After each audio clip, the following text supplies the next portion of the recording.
वंदे मातरम ये गीत जो स्वतंत्रता संग्राम के दौरान अंग्रेजों की गुलामी के खिलाफ विद्रोह का प्रतीक बन गया था, आज देश की दो सबसे बड़ी पार्टियों के बीच सियासत का मुद्दा बना हुआ है। आखिर राष्ट्रगीत पर इतना घमासान क्यों है? आखिर कांग्रेस इसे पूरा क्यों नहीं गाना चाहती है? और आखिर क्या है 1937 का वो फैसला जिसका हवाला कांग्रेस अब दे रही है?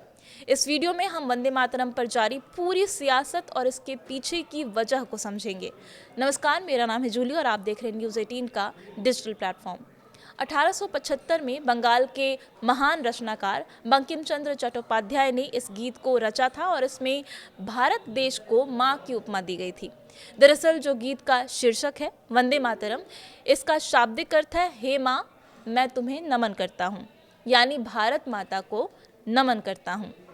1896 में भारतीय राष्ट्रीय कांग्रेस के अधिवेशन में पहली बार रविन्द्रनाथ टैगोर ने इसे मंच पर गाया था वंदे मातरम गीत को, और उस वक्त पूरी सभा में जितने भी लोग मौजूद थे सभी भावुक हो गए थे। इस गीत को देशभक्ति गीत के रूप में काफ़ी लोकप्रियता हासिल हुई। पर आखिर ऐसा क्या हुआ कि 1937 में जो गीत देशभक्ति का प्रतीक था उसके सिर्फ 2 ही छंद गाने का फैसला कांग्रेस ने लिया? तो देखिए, 26 अक्टूबर से 1 नवंबर 1937 के बीच CWC यानी कि कांग्रेस वर्किंग कमेटी की कलकत्ता बैठक हुई थी और इसी दौरान वंदे मातरम पर भी इस बैठक में चर्चा हुई। और तब कुछ मुस्लिम नेताओं ने इस गीत में देवी देवताओं से जुड़े जो संदर्भ थे उस पर आपत्ति जताई थी। लिहाजा ये फैसला लिया गया कि राष्ट्रीय कार्यक्रम में वंदे मातरम के सिर्फ पहले 2 छंद ही गाए जाएंगे, क्योंकि बाद के छंदों में देवी देवताओं से जुड़े संदर्भ हैं और इसलिए गीत के पहले 2 छंद यानी कि ऐसा हिस्सा चुना गया जिसे सभी समुदाय आसानी से स्वीकार कर सके। आज़ादी के 79 साल बाद तक राष्ट्रगीत अधूरा गाया जाता रहा, लेकिन अब केंद्र की मोदी सरकार ने राष्ट्रगीत पर बड़ा फैसला लिया है। 15 अगस्त को पहली बार लाल किले से पूरा राष्ट्रगीत गाया गया।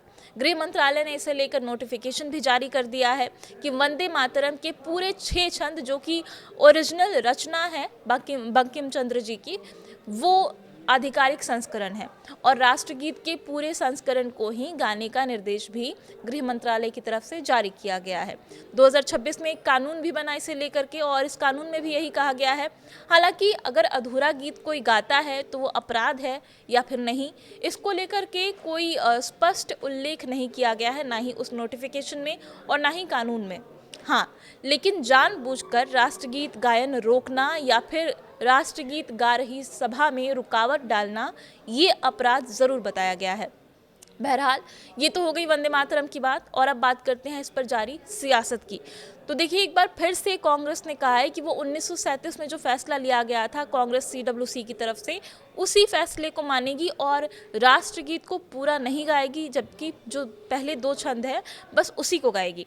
और इसी को लेकर के पूरा विवाद है। बीजेपी आरोप लगा रही है कि ये राष्ट्रगीत का अपमान है और ये जो फैसला है वो देश विरोधी है, और इसको लेकर के आज बैठक हुई बीजेपी की, उसमें एक प्रस्ताव भी पारित किया गया जिसमें इसकी निंदा की गई है कांग्रेस के फैसले की। इसके अलावा अलग अलग जो फिल्म जगत से जुड़े सितारे हैं उनकी भी प्रतिक्रिया देखने को मिली है। शर्मिला टैगोर ने कहा कि जो देवी देवताओं के संदर्भ हैं इसको लेकर के कई समुदाय के लोगों को आपत्ति हो सकती है और इसलिए अब तक जो 2 छंद गाए जाते थे वही राष्ट्रगीत होने चाहिए। और इसके बाद कंगना रनौत का रिएक्शन भी आया था कि इसे हिंदू मुस्लिम के चश्मे से ना देखा जाए, ये राष्ट्र की बात है, देश की बात है, और जब कोई रचनाकार कोई गीत लिखता है तो उसमें उपमा का इस्तेमाल करता है और देवी देवताओं को भी इसमें उपमा की तरह इस्तेमाल किया गया है। इस पूरे विवाद पर आपकी क्या राय है? आपको क्या लगता है कि जो 2 छंद गाने का फैसला कांग्रेस ने लिया है वो सही है या नहीं है? आप कमेंट में बताइए। इस वीडियो में फ़िलहाल इतना ही। धन्यवाद।